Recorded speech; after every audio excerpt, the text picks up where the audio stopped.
They weren't gods. They were visitors from the stars who made us in their image. And their blood may still rule our world today. What if the gods in our oldest stories weren't gods at all?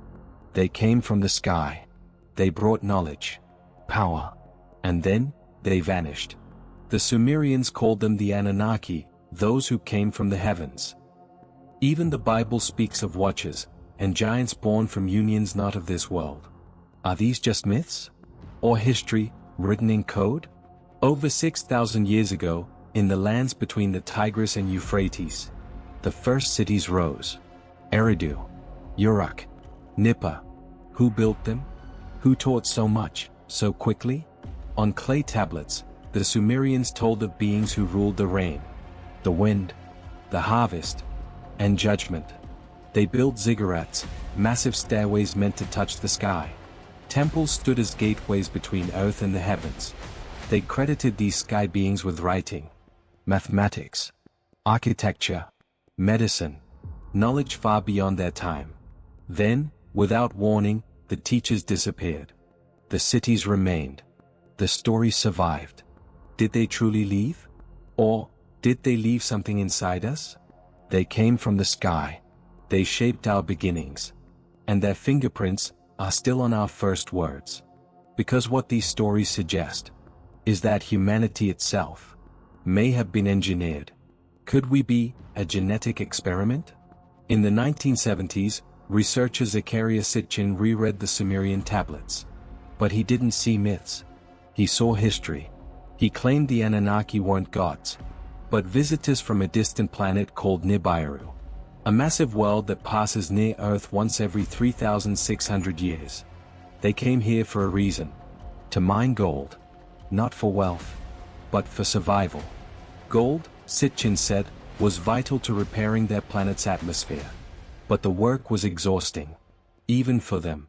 So they decided to create workers in a place called the House of Creation. Enki, god of wisdom and water, and Ninhursag, goddess of life, began their experiments. They took early hominids, altered their DNA, and combined it with their own. Again and again. They failed. Until finally, a prototype lived. It could speak, understand, reproduce. They called him Adamu, the first human. From there, humanity spread. Taught farming, writing, mathematics, calendars. Knowledge not invented, but given. Yet the tablets whisper something more. Some humans weren't just created by gods. They were born of them. Children with divine blood. A royal lineage guarded for centuries.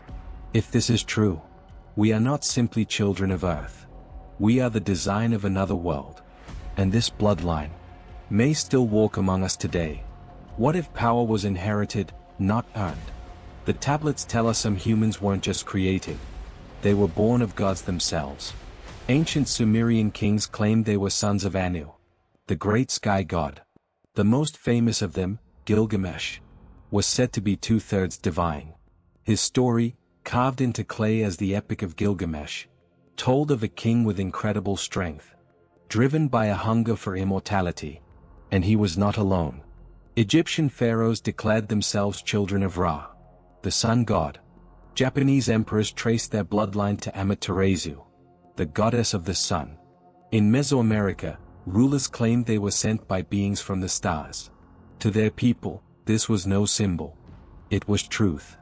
Bloodlines were sacred. Power wasn't taken. It was passed down. For thousands of years, kings and queens married only within their circle, guarding a hidden heritage. A royal bloodline, said to carry the mark of their creators. Zecharia Sitchin and other researchers believe this is more than myth. That ancient rulers may have been protecting something not entirely human, a trace of the Anunnaki themselves. And if that's true, modern science may already hold the evidence. Evidence waiting quietly, in our own blood. What if some blood doesn't come from here? Most humans, nearly 85%, carry a protein on their red blood cells called the Rh factor. But around 15% of people lack it completely. For these individuals, pregnancy with an Rh-positive baby can trigger their immune system to attack their own child. Why would humans evolve with a blood type that rejects its own offspring? The highest concentration of Rh-negative blood is found among the Basques, an ancient and isolated people living in the Pyrenees Mountains between France and Spain. Their language has no connection to Latin, Celtic, or any known tongue. Their traditions are ancient. Their roots, mysterious. Some researchers believe they are the last survivors of Atlantis, guardians of advanced knowledge and a genetic legacy from something not of this world. Rh-negative blood wasn't present in Africa, Asia, or the Americas until European contact. It spread outward from a single source, as if it were introduced, not evolved. Could this anomaly be the fingerprint of the Anunnaki? If they were not from Earth, their DNA may have been incompatible with ours. Rh-negative blood might not be a mutation, but a mark that whispers of visitors from the stars. And some believe this bloodline isn't fully human at all. What if humanity's rulers aren't fully human? If Rh-negative blood hints at an otherworldly origin, then some believe that origin never left. In the 1990s, author David Icke revealed a theory that shocked the world. He claimed that powerful leaders, kings, presidents, bankers, are descendants of an ancient non-human bloodline. According to Icke, the Anunnaki weren't just sky gods. They were shape-shifting reptilian beings. From the star system Alpha Draconis, they established their base in E.Din, the place later known as the Garden of Eden. From there, they mixed their blood with humans, and seeded a lineage built to rule Earth.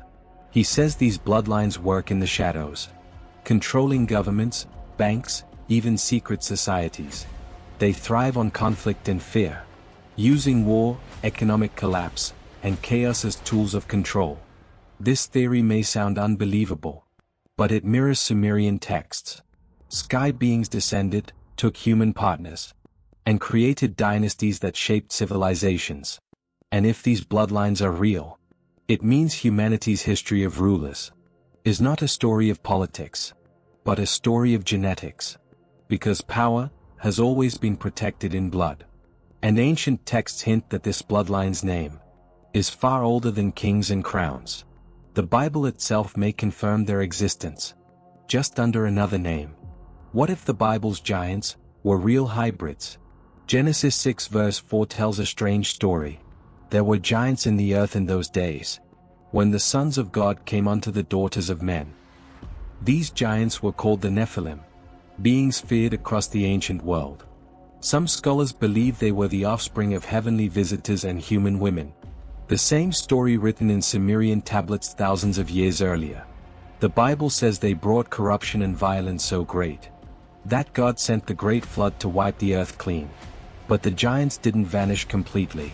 After the flood, new tribes emerged. The Anakim, the Rephaim, the Emim.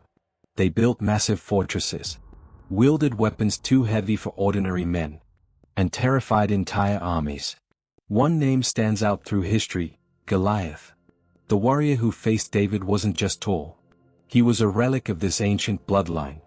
A giant standing over 9 feet, covered in armor no ordinary man could carry. If Goliath was one of the last of these hybrids, how many came before him? How many lived unseen? These stories connect directly to the Sumerian records, to tales of gods descending, mixing with humanity, and leaving behind something not entirely human. And if even one story is true, giants aren't just legends of the past. They may be evidence of a hidden chapter in our history. What if the giants never died out? If the Nephilim and their descendants once ruled the earth, could traces of them still exist today? In 2002, during a military operation in Afghanistan, a team of US soldiers claimed to have killed a 12-foot red-haired humanoid in the remote mountains of Kandahar. Witnesses said it had 6 fingers on each hand and carried a weapon like a massive spear. The body was airlifted away by helicopter, and the story was buried. Officially, it never happened. But legends don't stay silent. In Lovelock Cave, Nevada, miners uncovered remains of red-haired giants over 8 feet tall. The local Paiute tribe had long spoken of the Saitika, a race of violent giants hunted to extinction. Their stories matched what was found. Giant sandals, massive weapons, and skulls far larger than ours. And it's not just America. Tales of towering beings echo across the world. The Patagonian giants of South America, the skeletal remains found in Europe, and ancient carvings that show humans standing beside creatures twice their size. If these stories are true, then the giants of the Bible never really disappeared. They may have simply stepped into shadow, waiting, watching. And all these stories whisper the same chilling thing. They are still here. What if humanity's history isn't ours alone? From the ziggurats of Sumer to royal bloodlines guarded for centuries. From the Bible's giants to whispers of reptilian rulers. The same story keeps repeating. Something once walked this earth that was not fully human. Rh-negative blood. Ancient dynasties. Sightings of giants. Legends of gods descending from the stars. Are these scattered pieces of history really part of a single truth? What if the Anunnaki never vanished? What if they never returned to the stars? Because they never left? Maybe they simply stepped into the shadows, guiding humanity from behind curtains of power. Their fingerprints hidden in our myths, our blood, our very DNA. They came from the sky. They brought knowledge, power. And maybe they are still here. So who truly rules our world? Are we free? Or are we still serving the same beings our ancestors once worshipped as gods? The answers may not be buried in ancient ruins. They may be sitting in plain sight. In our leaders, our bloodlines, our history, and maybe even in us. Because the greatest secret of all may be this: the story of humanity was never ours to begin with.